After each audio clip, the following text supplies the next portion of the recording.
Good morning, everybody. I'm Jonathan Thacker, Operations Director at Walsall Wheelbarrows.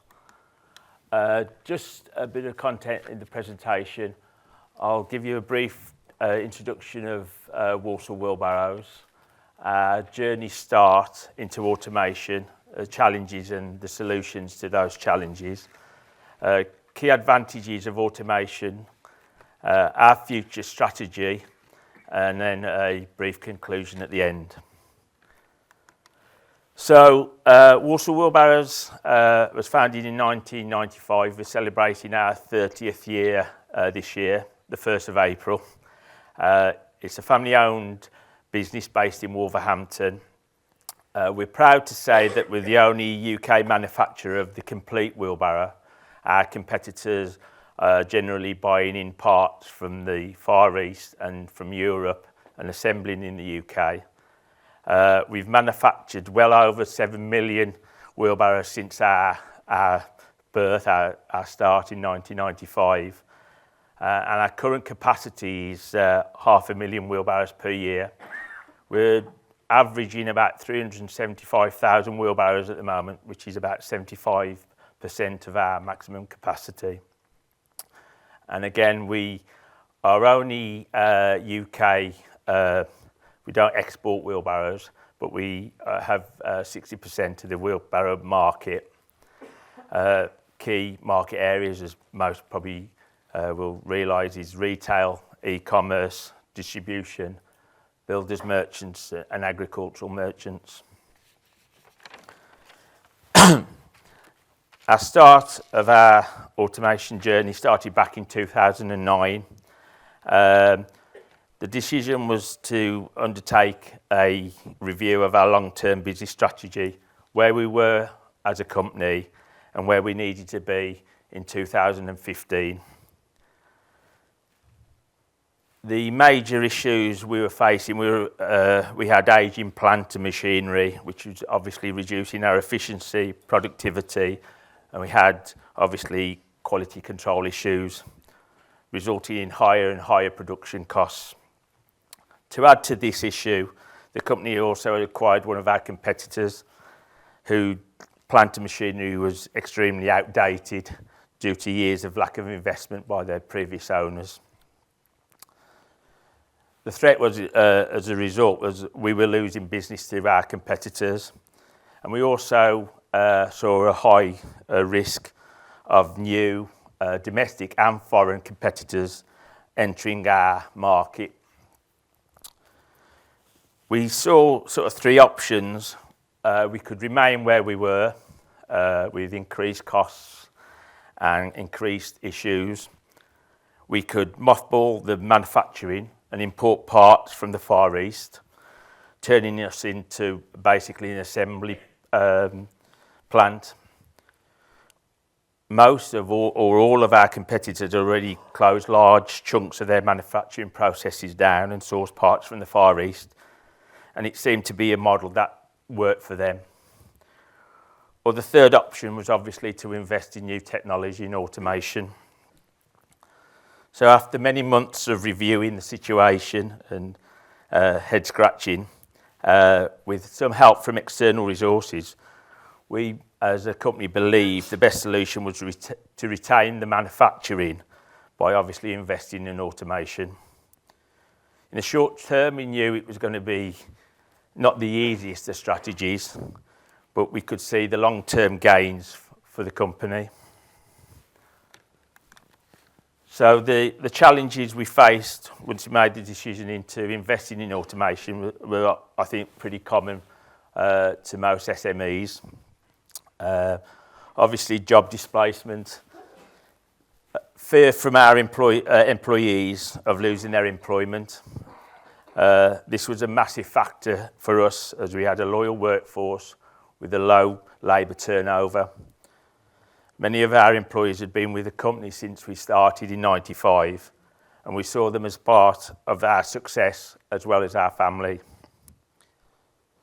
The other one, obviously, initial high investment costs. How could we obtain the finances to fund the projects we wanted? The company obviously had working capital, but to spend would significantly affect the day-to-day operations of the company. We had a lack of awareness of new technologies. We've got a saying, which still is true, that Walsall Wheelbarrow's strength is that we know a lot about wheelbarrows. Our weakness is that we only know about wheelbarrows. And I think the fourth one is for all SMEs really, it's the fear of failure. Losing the trust of customers, suppliers and our employees. I think it's only human to fear and to be nervous of failure and losing faith, not only sort of in the business environment we're in, but also to friends and relatives. SME failure in any of the projects from our investments could obviously lead to major effects on the long-term future of the company. And obviously, as I say, cash was king. So we had to obviously find solutions for these challenges. Firstly, the job displacement. As a small family business, we have a strong culture of communication and openness within the business. We hold regular meetings with employees. We regularly have daily appearances on the shop floor, which sometimes isn't well thought of, I think, and a culture of openness. So it then gives the employees an opportunity to speak about their concerns and also give feedback on the various projects. We obviously have upskilling our labour force rather than employing skilled technicians from day one. It's increased their importance to the company's success and helped show our long-term aims. We talk about a lot of upskilling on the automation side, but because of our growth and our improvement in strength, we've also been able to upskill other areas of the business in the managerial roles. So it's also given us the opportunity to introduce young blood, and apprenticeships. I think if you looked at the company 20 years ago, young people wouldn't be that interested in an old-fashioned metal bashing company from the Black Country, whereas automation now has given them the appetite to grow within our company. And I think obviously one of the main sort of things about automation is we've got a proud record at the company that we have never made any redundancies due to automation. Employees obviously have been given new opportunities and the business has grown, so we've strengthened and increased our staff.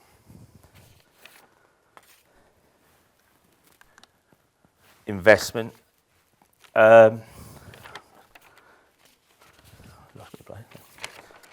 Again, we've been heavily supported by our financial partners through hire purchase or increased overdraft facilities over the last 20 years.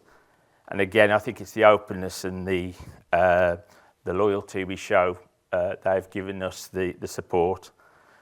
We've obviously been given detailed cost analysis on each project, including business plans, cash flows, cash flow forecasts, accounts, and also detailed product cost sheets, which are extremely important to show the effect of the automation on our overall costs.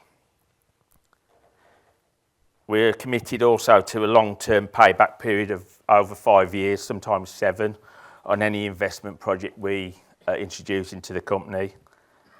We have a policy of investing last year's profits back into the company to create further wealth and growth.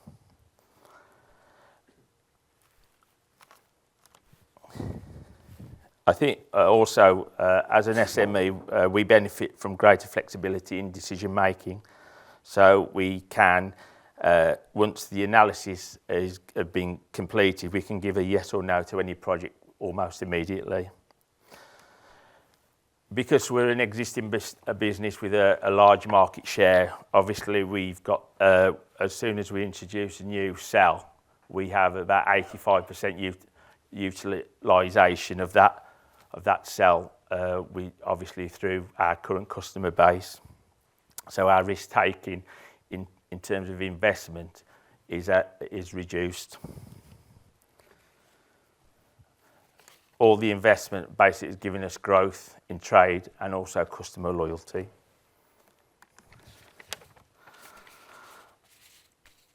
I think obviously one of the biggest things is the lack of awareness in new technologies. We were lucky in our first project back in 2012 that we were working with an existing partner. We bought an automated tube bending machine cell from Unison, who are also a family UK company based in Scarborough. And obviously, previous working with them, we had a trusted partner of Walsall Wheelbarrows. From that stage, it was more sort of evolution rather than revolution. And we used our existing plant and tooling suppliers to help begin new relationships with companies like Fanuc. Site visits to other companies who had already introduced automation was a great benefit as well. And as I say now, any small SME who wants to come and visit Walsall Wheelbarrows are very welcome, as long as you obviously don't manufacture wheelbarrows.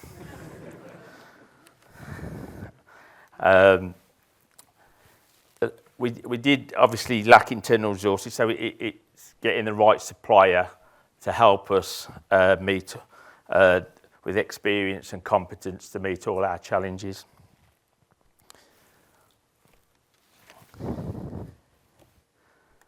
I think the fear of failure, the detail which you have to put in before you sort of have a yes or no will obviously reduce the risk of failure. I think you need strong leadership. We were lucky that my father was the leader who pushed automation, even though he was in his late 70s at the time. He was the one who looked 5-10 years down the road, looking to see where the company was. Do you need somebody who is a driving force in terms of automation, which we had obviously from my father. So that's sort of the timeline, how we sort of introduced automation. As I said, it was more evolution than revolution. Back in 2012, our first tube bending cell until 2023, which is our core feeding. And the investment of over 6.5 million in those 12 or 11 years. Just be wary of time now. There's a few unforeseen challenges, mostly based on time, extended installation times, effect on all the other processes. So you bring in a cell, you may have to spend money on other processes as well. Again, lack of internal resources. We don't have a project manager who runs the project. We have to do that as well as our day-to-day work, and also the prolonged upskilling of the people we've selected to train as robot technicians. The key advantages, they're pretty standard for everybody, I think, who introduces automation: increased efficiency, quality and productivity. We make to demand now, so our supply chain controls. I think our supply chain, 90% of our suppliers are within 50 miles of Walsall Wheelbarrows.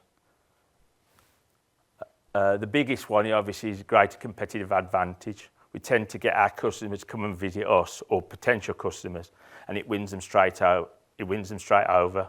They love coming to see the robots at Walsall Wheelbarrows, and they always remember, and it gives us a massive tick. The Made in Britain, obviously, stamp is also another advantage. obviously reduce health and safety, upskilling of employees is a massive one for us. We achieve a lot lower turnover of labour. We don't have the recruitment and payroll challenges as other businesses. And also it meets with our net zero targets, which a lot of our customers impose on us as well. Just a bit of the future strategy. Our journey doesn't end today or next week or 20 years down the road. We want to obviously continue in further capital investment. We've actually got 2 projects on the go at the moment, which is about £1 million worth of investment. One is a new tube bending machine. Another one is a bespoke wheelbarrow assembling cell, which is in design at the moment. We're also investing in our current robotic cells. So last year we invested in our existing cells, and that increased our efficiency by over 15%. This year, in December, we're recontrolling our first cell, our first tube bending cell, which is another 100,000 K of investment.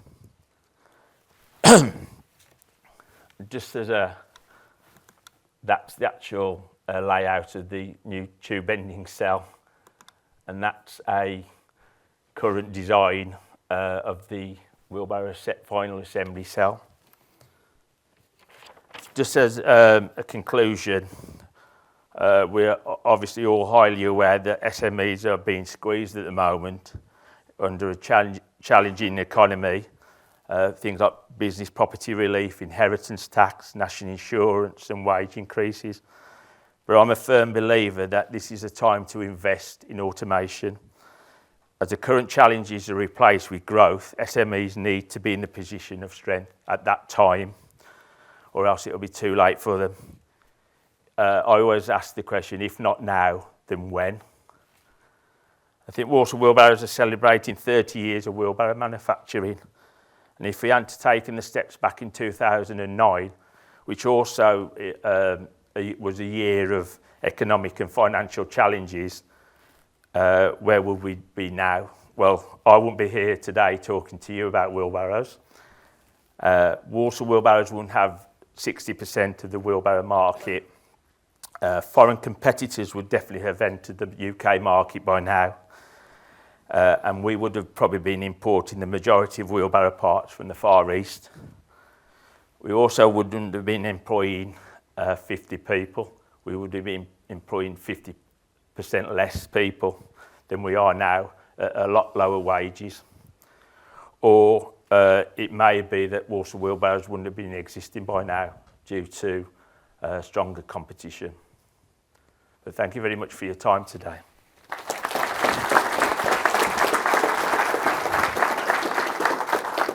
Thanks very much, Jonathan. That was a crystal clear presentation. I mean, clearly, wheelbarrows are a very distinct product, but in terms of the anatomy of the journey to automation, there's clearly a lot of learning there that could be applied to many other product areas.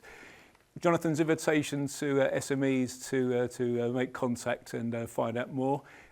Other wheelbarrow manufacturers need not apply, of course.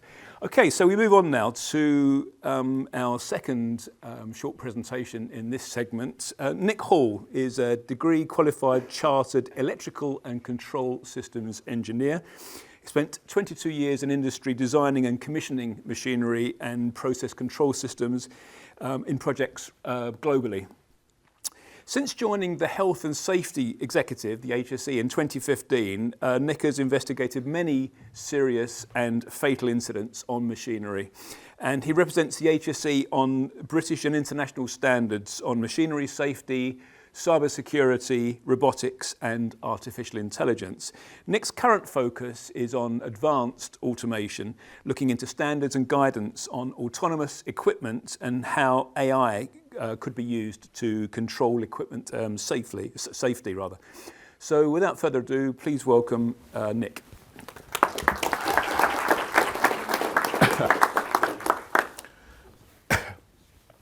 Good morning, everyone.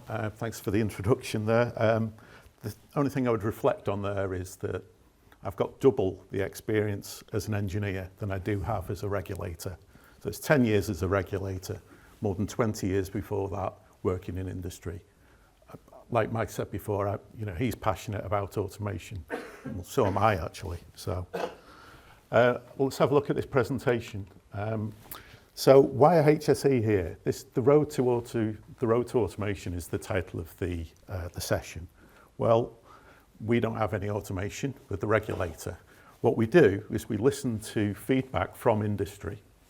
And one of the pieces of feedback that we've had is that SMEs have trouble with adopting cobots because they don't really understand the legislation surrounding them. Perhaps the technical measures that are needed to put in place are challenging for them. And so that's where I'm hoping to help.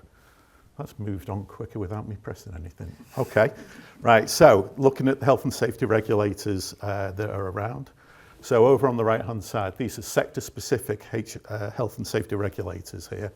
So the Office of Nuclear Regulation, Office of Road and Rail, CAA, Civil Aviation Authority, so they do all drones, unless you take your drone indoors. If there's a roof over a drone, then it's HSEs.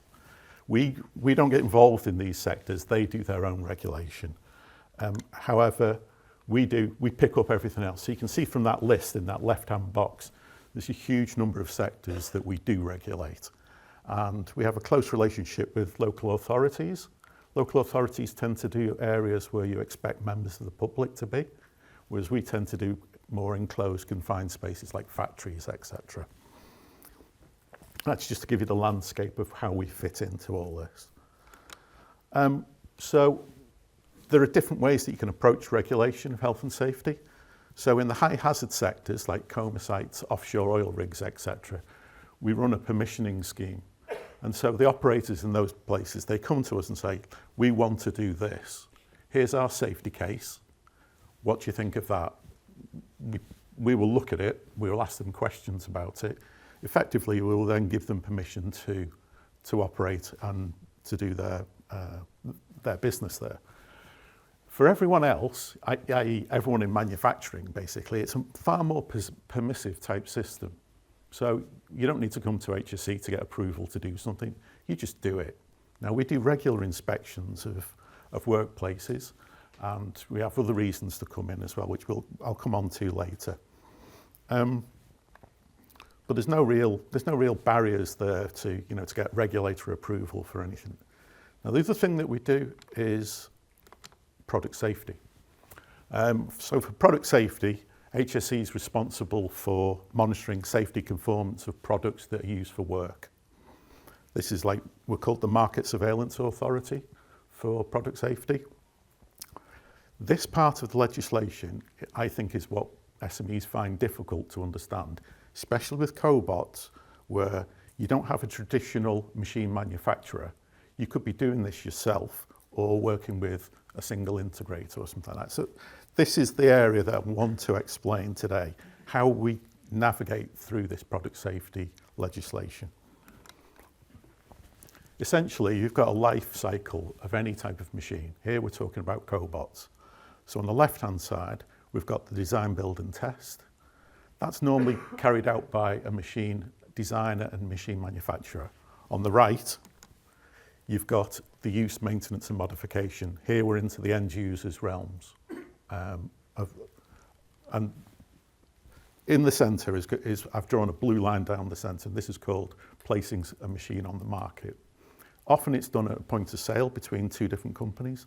But if you're doing it yourself, then you're doing it yourself and you take on the role of both the machine manufacturer and the end user. So on the left, it's covered by this product safety legislation. The design, build and test gets you to a safe product, a safe machine. Afterwards, how you use it is covered under the product use legislation, the most relevant being PURE in the UK. The way to navigate from one side to the other is the machine designer does their own risk assessments, they design the machine, they build it. They produce an O&M manual, operation and maintenance, and that's the information that they transfer across to the end user. The end user uses that information to do their own risk assessments about how they're going to use the machine, their own safe systems of work, operating procedures, etc. If you're doing both sides of this now, you still need to do this. You still need to do both sides. So this assumes that the hazards and risks don't change, and this is how you can maintain safety throughout the life cycle of the machine.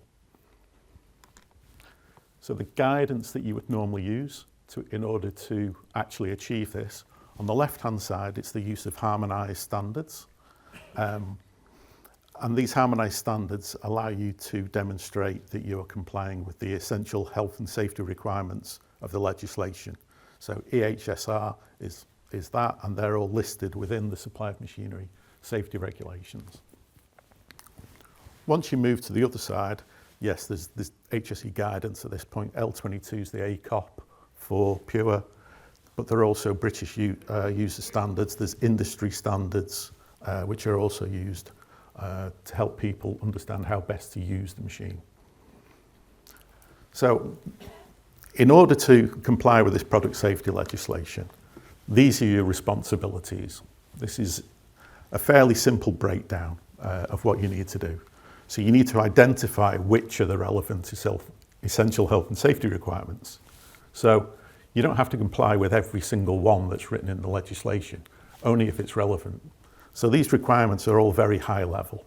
So they might say things like control systems must be safe, but they don't tell you how to do that. You need to look into guidance, standards, etc., how to do that.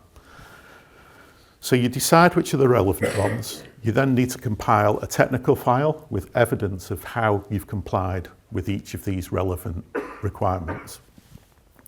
You need to keep this technical file for a period of 10 years. That's in case there's an accident in the future. HSE might want to see the detail of what's written in it. Other than that, it's just your document you're going to keep. You then need to provide the safe information for use, which is the operation and maintenance manuals. You then need to follow the chosen conformity assessment procedure, which is either self-certification or going to a third-party notified body who can do an assessment themselves, and then they will provide you with the fifth item on there, which is a declaration of conformity. If you're self-certifying, then someone within your company needs to take responsibility for that, and they will check that you've done stages 1 to 4. You'll have to show them evidence, and then they will then sign this declaration of conformity, which is a legal document that you need for product safety law to say that you've done everything that you should do. I used to do this as part of my role in a machine builder many years ago, and it would depend who was coming to me. So if it was their first job, I would be very vigorous with them. I would go through it line by line, show me this, show me that.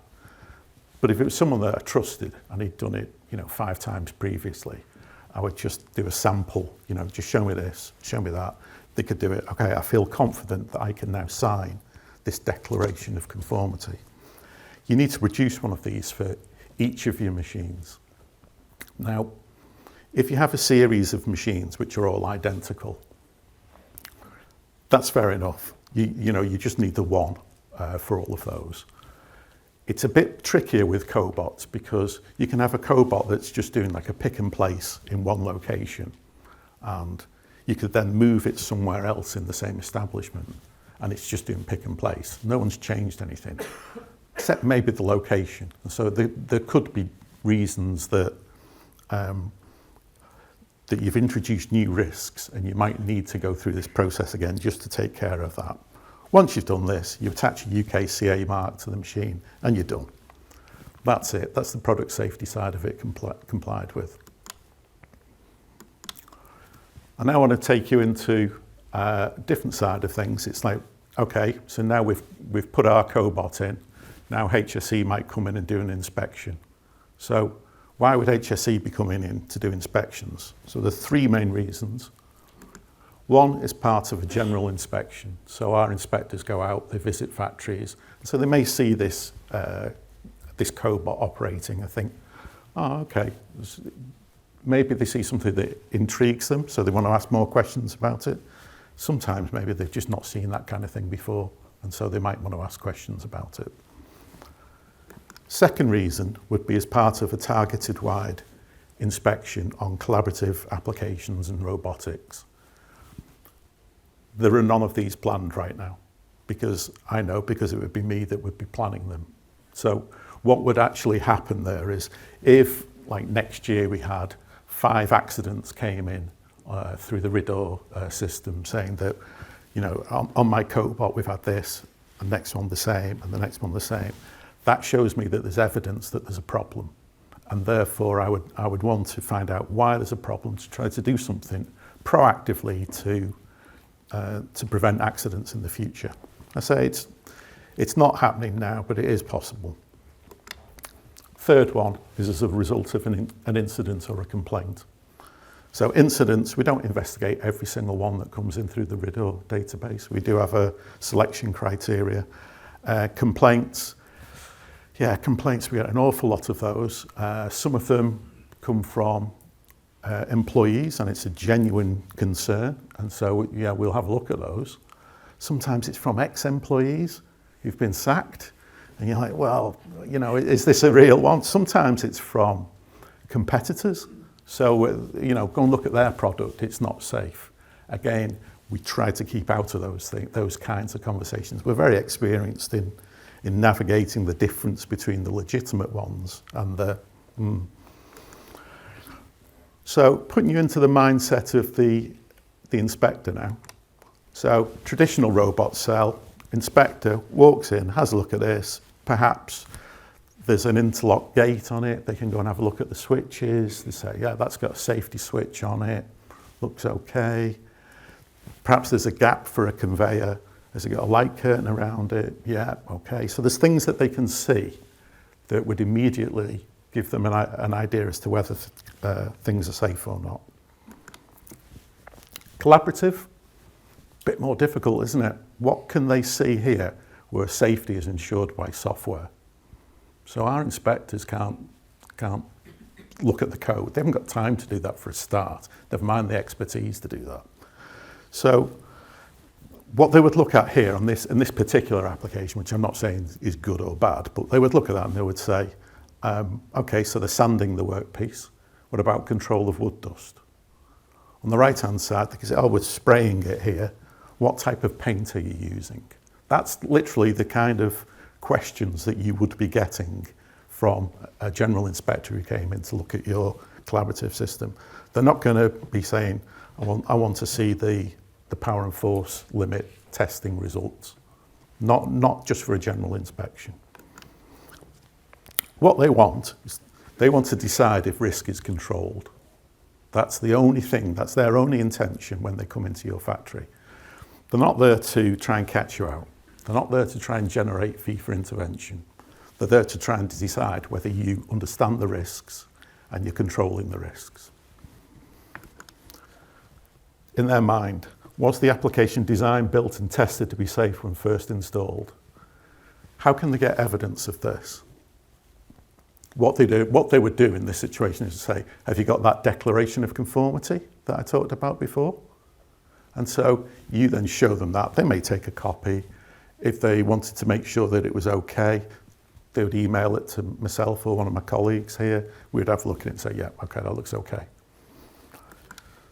The other thing to do is, are management arrangements in place to ensure that the risk is controlled over the lifetime of the machine? This is no different with a cobot than it is for any other piece of equipment that you've got. So this is, you know, are you looking after the competence of the people? Has everyone been trained? Have you got written safe system of work for doing dangerous interventions with the machine? It's that side of things. So they would ask you about that. Right, so this, I've just put some basic advice for first time implementation adoption of cobots. This is not HSE advice at all. This is, you know, the first 20 years of my career engineering advice from doing this kind of thing. And I think that a lot of it's common sense. So it's take the time to identify the the right application to automate. And there's people can help with that. You know, MTC can help with that. You speak to other trade bodies, etc. They can all help with, put you in touch with the right people. Early engagement with workers. So if you're going to have a collaborative application, no matter how collaborative, even a coexisting application, your workers have got to be on board with it, because if they are against it, then you're going to have problems step after step after step. First time you do it, work with an integrator who's got experience of doing it. They will not only teach you some of the technical things that you need to know, they will teach you the product safety side of things. So, you know, you can ask them to take you through the process that I described earlier. I mean, it's just common sense. This start simple and add complexity. Pick an application with a high chance of success. It's like that fear of failure that you said. Well, you can minimize the fear of failure by picking the right application. Used harmonized standards for self-certification. To get that UKAC mark, CA mark on it is cheaper, easier and quicker to do it yourself. But the way to do it yourself is to use harmonized standards. Oh, and consider whether redeployment creates a new machine. So like I said before, if you move it, maybe it does, maybe it doesn't. If you change it from pick and place to now it's going to weld, I mean, that's a very easy thing to do with a robot. Just change it. But you're creating a new machine and you have to do the product safety side of it again. Some of it you could reuse, but obviously not all of it. So the relevant standards and guidance here is my last slide. We've just published ISO 10218 Part 2 this year. I started work on that in 2016 and it's been a real slog. I mean, it has been a huge effort to get this out there, but I think it's very good now. It's long, it's like 240 pages. Some of the highlights from it, the functional safety requirements now are far more flexible. You don't need to do the PLD Cat 3 as mandated. We've introduced cybersecurity, but only if there's a safety risk. If you can demonstrate that the cobot is, you know, if it swings around fast, it's not going to actually hurt anyone. You don't even need to do the cybersecurity side of it. But if it could, you do, and you should. So, and there's a lot more guidance on the collaborative application side of things. So this is the actual cobot side of it. There's a lot more things in there. So, of course, there's no such thing as a cobot anymore. I must have used the term, 15 times during this presentation, but the standard makes it clear that when you get a cobot out of the box, it's not safe. It needs to be configured to a collaborative application, and the process of doing that is what makes it safe. Factors to include in a risk assessment. I think this is a really good addition, the way that that's done. There's avoidance of contact with the sensitive areas, eyes, neck, etc. This TS 15066 was a bit vague on that, shall we say. There are valid ways of reducing risk in contacts. You can either reduce the severity of the contact or the probability. Both of these are valid methods. Mode switching transitions between the different modes of a cobot. You might want to change between speed and separation monitoring, power and force limiting. There's a lot more advice on how to do that safely. And there are 17 annexes with mostly helpful information in there. Yeah, there's a lot to get your teeth into with this standard, but I do recommend it. The previous version, the 2011 version, is still valid for, there's a period of 18 months transition. So you can still use that one for a period, but my advice would be to jump into this one as soon as possible. That's it, that's me done.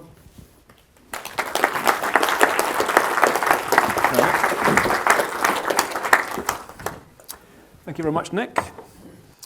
As a corporate communicator, I listen out for kind of meta messages, beyond the kind of the surface subject matter. And in the case of Jonathan's presentation, there was a recurring sort of underlying theme of loyalty. And in Nick's case, I can hear quite a bit about trust as well, and I think that's quite interesting. Right, so we do want to give you time for questions before we break for lunch, so we're going to move on without further ado to our third and final mini presentation before the discussion starts. And just as Nick is based in just outside Liverpool, so we're staying in the northwest with Tom Reardon, who's based in Burscough in West Lancs. Tom is a production coordinator and robotics engineer at Bloom in Box, an injection moulding manufacturer. So with 14 years of experience, Tom oversees production, robot automation setup and maintenance whilst improving efficiency. He's developed an automated factory capable of producing up to 2 million parts per month around the clock with the help of 6 robots and other automation. Skilled in robotics, moulding and energy optimization, Tom also contributes to product development and sales, designing products tailored for automation to improve the manufacturing process. So he is passionate about sustainable manufacturing and reducing the environmental impact of industrial production. Number of strands there. Please welcome Tom Reardon.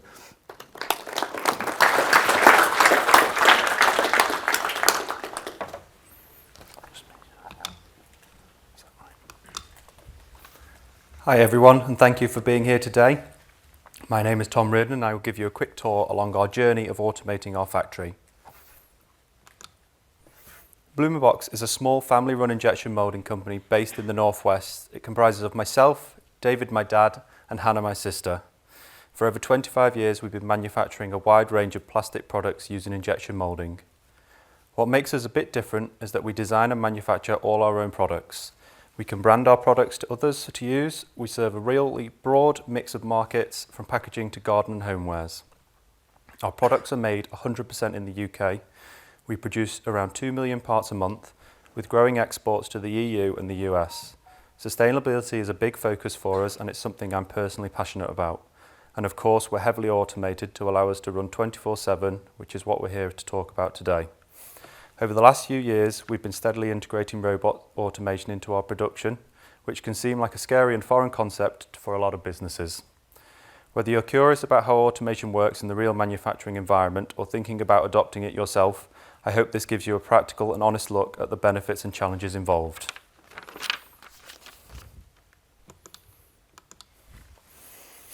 Automation has actually been part of Bloom Box from quite early on. Though in the beginning it was basic things like simple conveyors to move parts from A to B, all of which were second-hand. Around that was a lot of manual labour. Business simply didn't have the funds to invest in full automation. Sprues cut by hand, components demoulded manually, which has some clear limitations. At the start, the business was just David, my dad, and my granddad, Alan.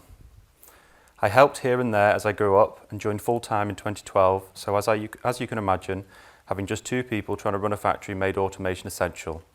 Manual labour is time-consuming and expensive, especially when you're trying to scale production and sales. Labour availability was always a challenge, and even when you could get someone, it often took multiple operators to keep the machines running consistently for the time needed to keep up with production. That's before you factor in human error, increased downtime and safety risks. One of the pivotal moments came with the origin of our name, a product called a Bloom Box, a floral packaging item, and the product we eventually named the business after. It couldn't be produced efficiently without a robot. It ran in a larger machine and had to be removed by hand as it wouldn't easily drop out of the mould. That need pushed us to invest in our first robot back in 2009, a Fanuc 6IB. They have been a key partner ever since. The first robot marked the start of our deeper journey into automation and ultimately showed us the power that robots had for our business.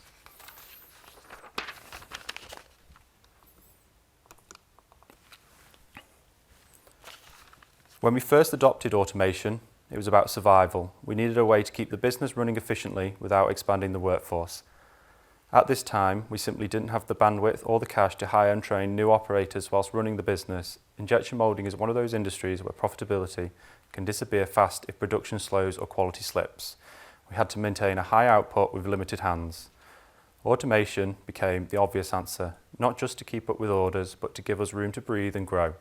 Machines that could run unattended freed us up to focus on sales, customer support, product development and quality control. When I joined, I made the decision that shaped our long-term path, studying mechatronics and robotic systems. I wanted to bring in skills needed to help us grow, not just using robots, but integrating and maintaining them ourselves. Most of what I've learned was actually at our factory, not university, so don't think you need a degree to bring in robots in. Reliability was another big factor. Robots don't get tired, distracted, or call in sick. They do the job the same way every time, which gave us a consistency both in quality and cycle time. There was also a bit of a legacy thinking. Alan, my granddad, used air-powered automation in his previous business. He always believed automation was a key to efficiency, and that belief carried forward into Blumenbox. Our first robot was second-hand. Fanuc helped make that decision easy. Even with used robots, they offered full training and lifetime support. That gave us confidence to invest in something long-lasting. That robot was actually their demo. I used to play golf in a previous life.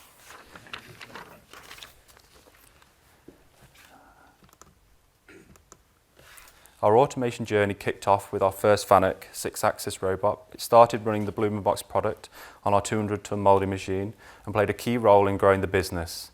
It's still running today with a wide range of different products, and it's where I started all my Fanuc programming.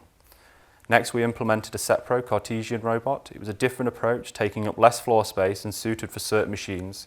While it worked well, our layout meant it wasn't always the best fit, and programming it required a different approach to Fanuc, which was something new to learn. We wanted to complete the set, so after that came the UR Cobot. One reason we went with it was funded partly by a grant. It introduced us to collaborative automation, flexible programming, and I used it to learn a lot about end-of-arm tooling and the electronics behind it. It worked well for lighter tasks, but also showed us limits compared to the Fanuc in some areas. We did this over a few years as we grew. All 3 robots remain on site, each playing their part, and the first Fanuc is still at the heart of our production and automation.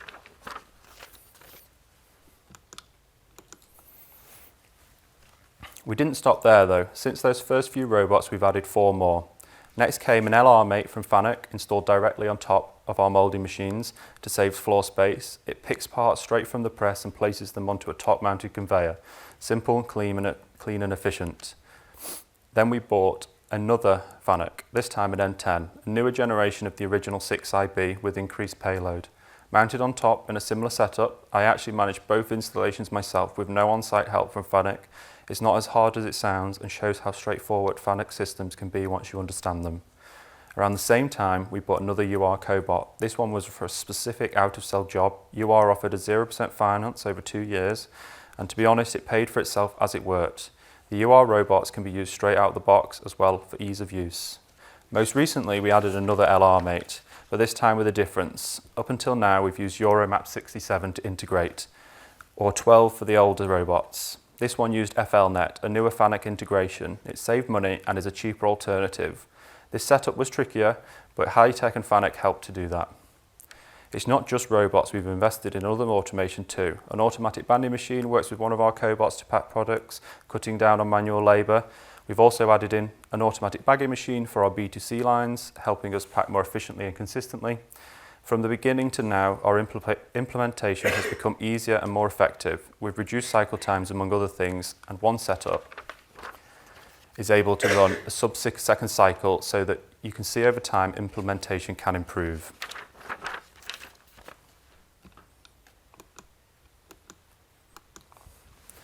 The biggest win, we can run longer and more efficiently. Robots fill our labour gap, acting like an extra member of the team we couldn't afford to hire or train.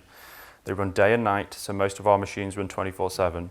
We're a tiny team, just 3 of us running 7 moulding machines. Picking and packing is handled separately, so production stays focused.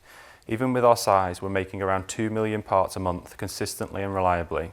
Quality is better too. Parts go straight from the mould to packing without human contact. That reduces the risk of damage or contamination, which if you've worked in moulding, you'll know is a big deal.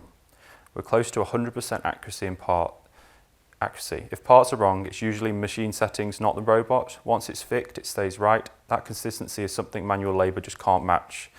Cost-wise, we've cut labour and become more competitive, even against imports. That's only possible because of how lean we are through automation. Speed is another gain. Robots unload faster than gravity. That means parts move faster, faster turnover, the better service, shorter lead times, better fulfillment, happier customers. There's also a sustainability angle.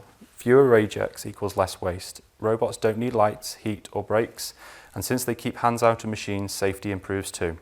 Despite running 7 robots, our energy usage hasn't shot up. Most of our usage still comes from the chiller and compressor, and we only run electric machines.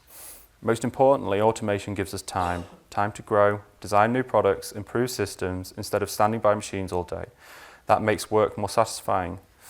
Hannah always says, they take away the jobs you don't want to do, and she's right. And here is a great example of a robot doing one of those jobs, removing a product from a sprue.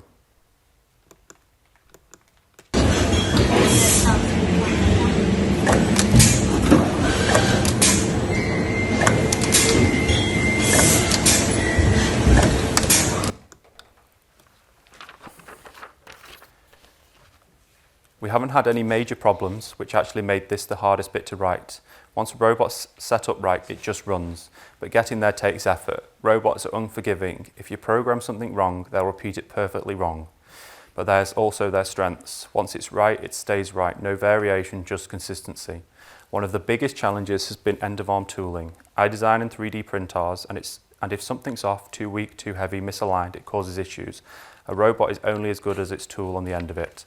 Connecting robots to machines hasn't always been straightforward either. FLNet was trickier to set up, but once it worked, it lets us monitor robots directly through the moulding machine, which has been great. Tech moves fast. Standards like Euromaps 12 have become redundant, 67 is changing, and future-proofing needs to be thought about. You can also have problems with overloading end-of-arm tooling. Installations take planning, mounting, wiring, safety checks. It adds up. I've managed to do a few solo, which shows how accessible it is, but it also takes time. Programming has been a learning curve. There's no single right way to do it. I have my own style, but high tech have showed me a faster method that's made it a big difference. Training takes time too. Robot motion isn't always A to B. You've got to get creative in tight spaces, but with patience, it clicks. We've been lucky on maintenance, no real issues. Careful setup and not overloading them makes a big difference. So the robots themselves are solid. The real challenge is learning how you use them, but once you do, they're a game changer. So what's been the results of automation? First and foremost, it's allowed us to scale. We're running 7 moulding machines 24/7 with a core team of just 3 people, making 2 million parts a month with over 99% accuracy and minimal waste or downtime.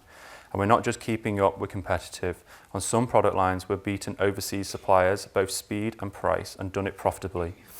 From a people point of view, automation hasn't taken away jobs. It's made the business sustainable with a small team. It's allowed us to focus more on growth, product development and quality without the stress of constant hiring of shift cover. With that, we are now looking to expand the team and boost it further. Looking ahead, we're not stopping. We're continuing to refine our robotic programming with help from partners like Hitech and Fanuc and explore new tech like vision systems and AI for quality control. We're also expanding into the EU and US markets, and we're exploring more sustainable manufacturing practices, including the potential for more solar on site and work towards carbon neutrality and net zero. Automation has been transformational, and we're just getting started.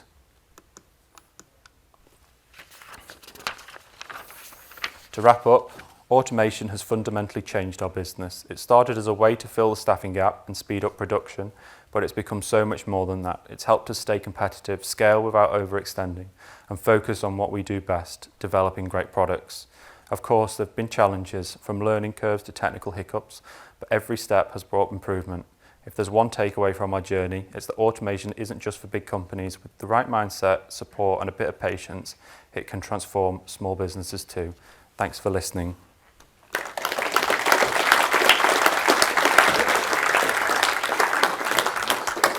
Thank you, Tom. Fabulous story. Very, very good. Okay, right. Now it's your opportunity to engage in some discussion. So I'd like to invite Jonathan, Nick, and Tom to come and sit on our panel chairs here.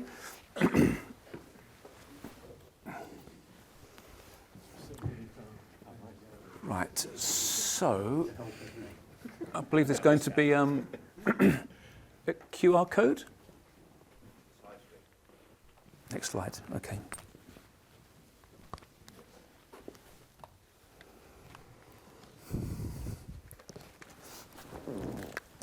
Right, thanks to a nice little piece of tech called Mentimeter, we ought to be able to give you an opportunity to put some questions to our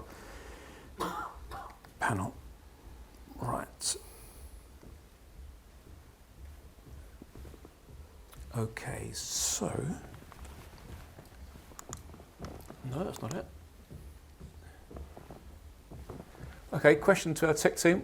On the side screen. Sorry? Side screen.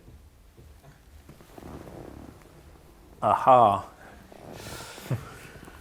Yeah, don't have the requisite side vision to have noticed that. So yeah, so in order to be able to post your question, which will magically arrive on this tablet here, which I'll then convey to our panel, you can use the QR codes on the two side screens.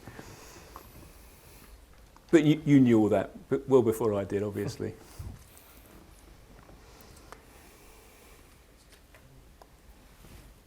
You can ask whatever you like. No, we have three very distinct presentations, two very much sort of down-to-earth practical journeys to automation, and then Nick's canter through the aspects of regulation as well and standards.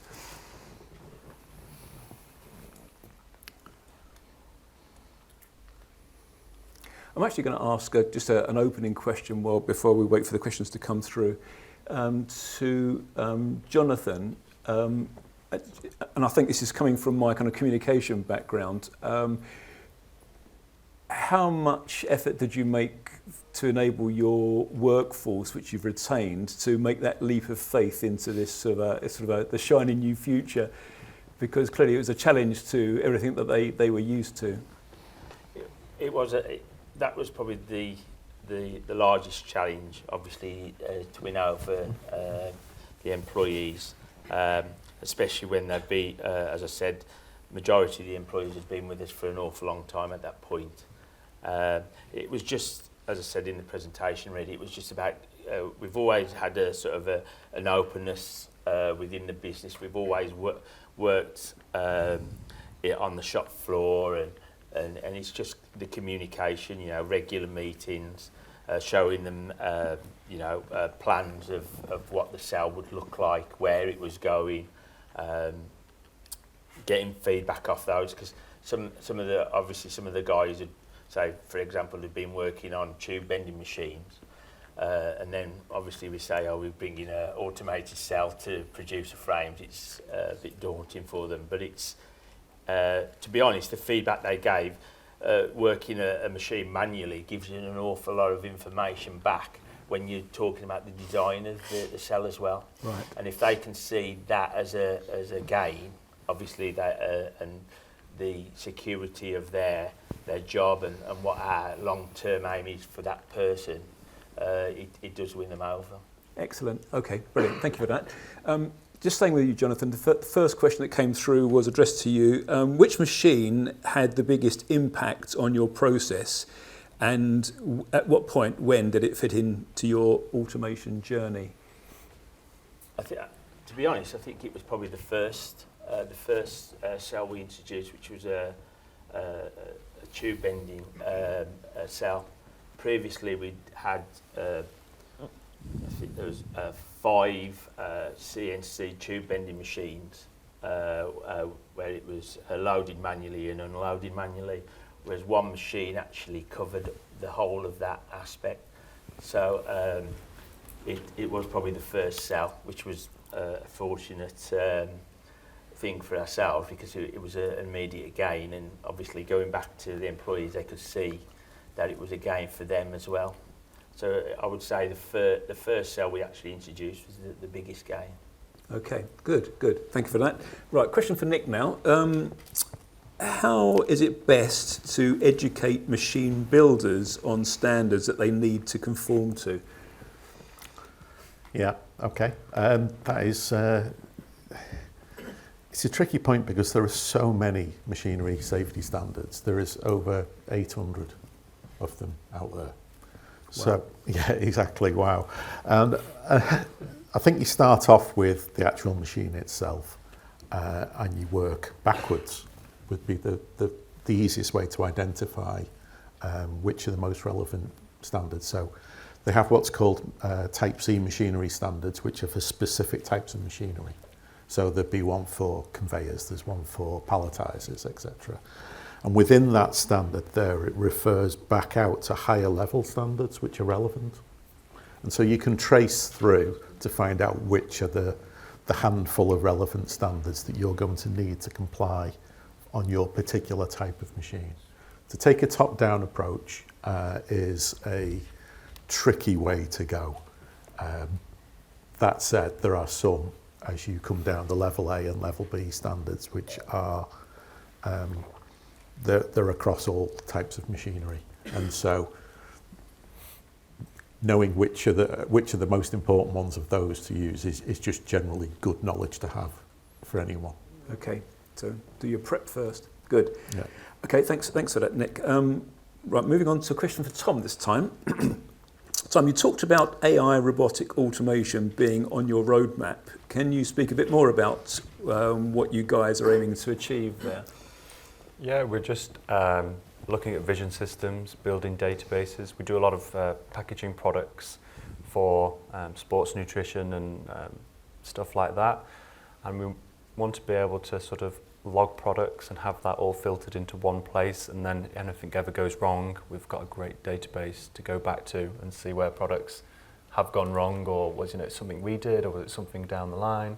And eventually we'd like to look to go into medical when we go further on, and I think that will be a big advantage in getting into that market.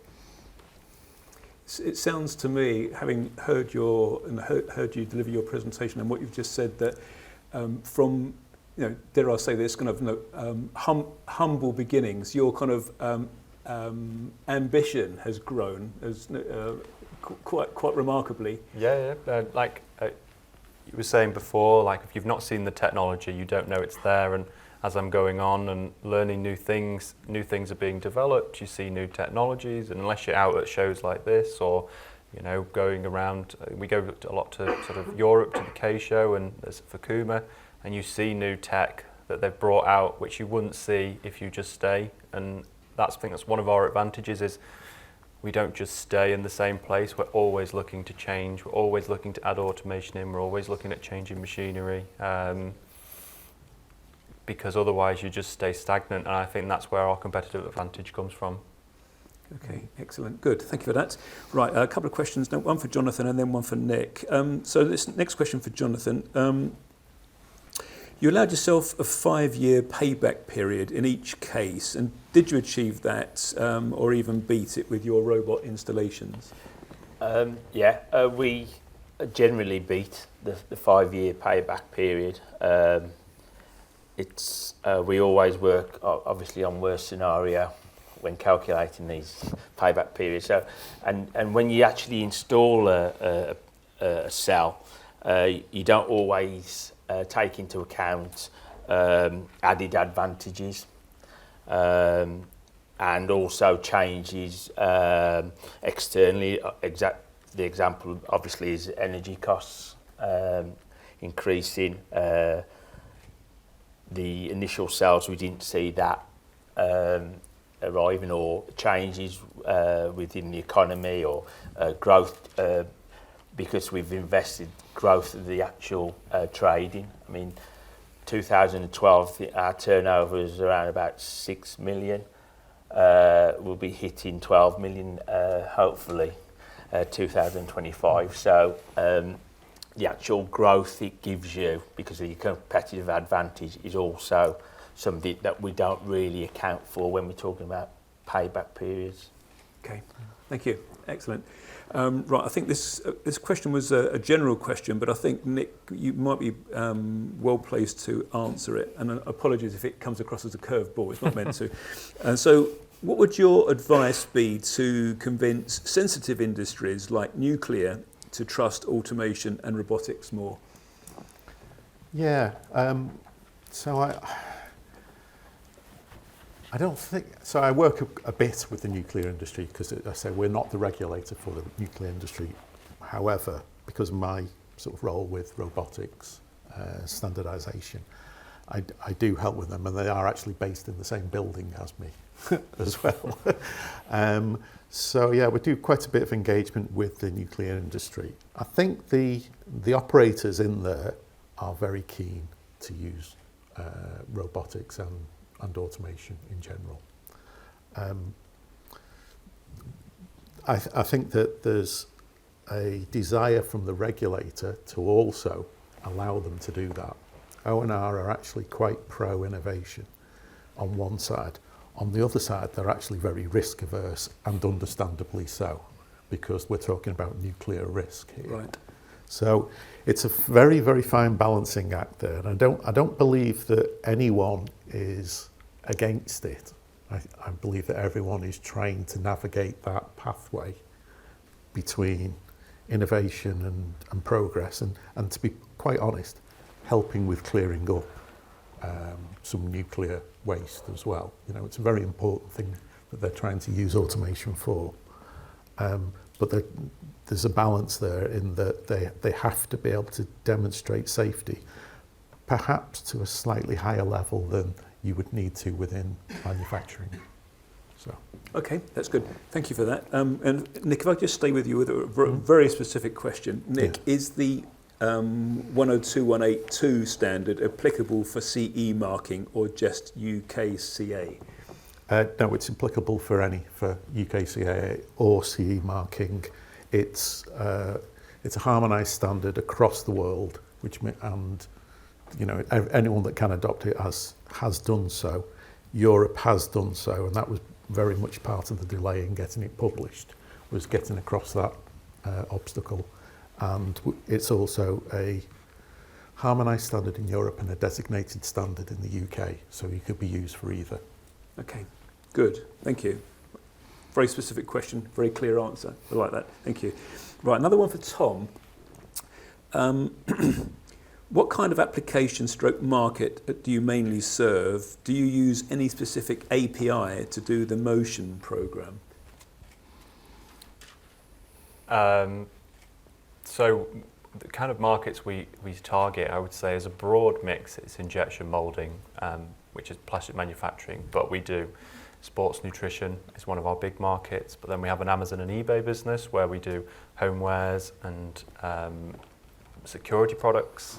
But then we're also developing biopolymers. So we're one of the first companies in the world to mold this biopolymer that's completely soil compostable, and that's a whole other market that we're sort of going into. But then we do building, some automotive, and that sort of the list goes on in terms of what. And I'll be honest, the other part of the question I don't actually understand. Now I know that. Okay, so I'll just read it, and perhaps the person who asked the question, if they're willing to just elaborate. So it said, do you use any specific API to do the motion program? Is there a way of recapturing that in sort of more basic terms? Yes, please. Normally people will use other kind of API like LabVIEW, Python, C++ to do the motion. Ah, I see. Yeah, no. So all of the robots we use have their own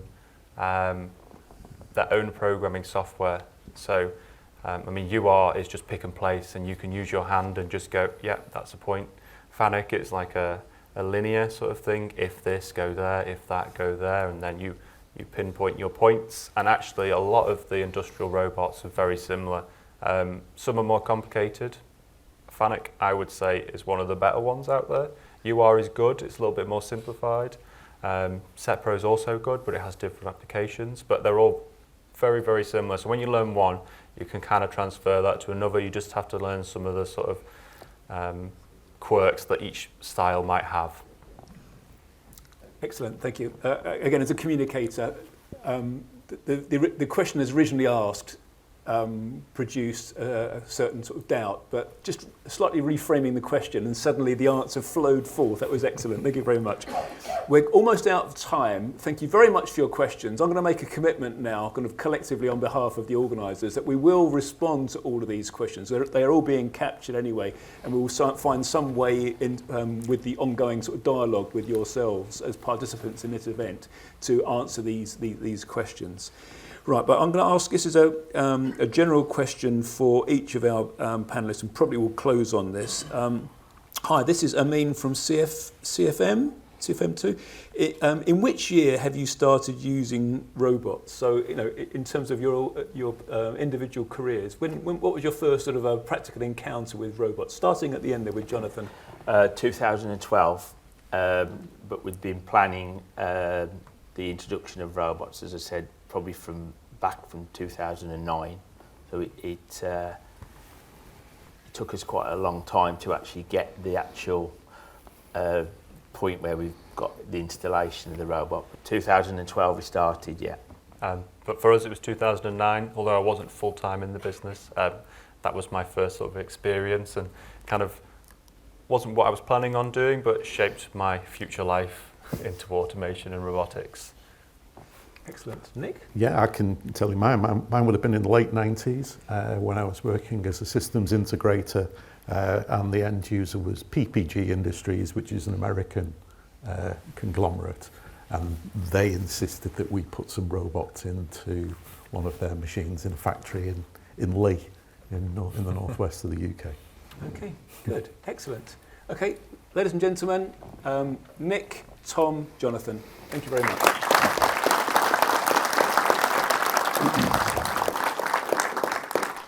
Okay, so it's lunchtime. We have an hour's slot for this. The weather is reasonably inviting, and of course, so we invite you to head out for some fresh air. But we know you'll want to be back in time for us promptly for a 1 o'clock start, because you won't want to miss our second keynote speaker, who will be a familiar figure for many of you, and that's the Right Honourable Greg Clark. So meanwhile, bon appetit, enjoy your lunch.